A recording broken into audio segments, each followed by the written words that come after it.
आज घोषणा हेब निर्वाचन तारीख। लोकसभा और किछि राज्यर विधानसभा तारीख घोषणा हेब।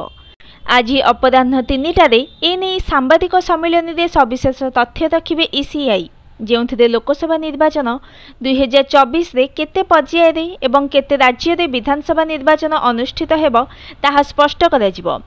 एने निर्वाचन आयोग पक्षर सूचना दिया जाइछि। जातीय गणमाध्यम रिपोर्ट अनुसार 7टी पर्याय लोकसभा निर्वाचन हेबार संभावना रही।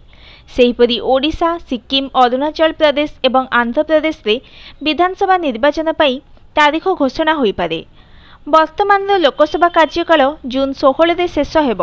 गत थर मार्च 10 रे लोकसभा निर्वाचन घोषणा करा जायथिला एवं एप्रिल 11 रु 7टी पर्याय निर्वाचन अनुष्ठित होइथिला।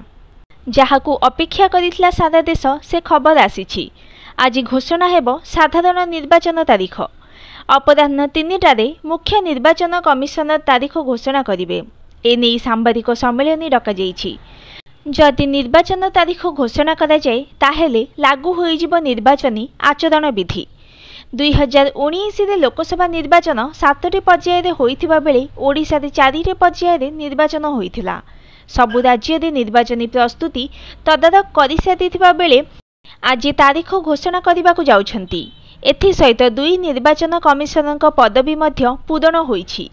ओडिशा रे विधानसभा सहित लोकसभा निर्वाचन हेब। आंध्र प्रदेश, अरुणाचल प्रदेश रे विधानसभा निर्वाचन हेब। Bureau report, news today.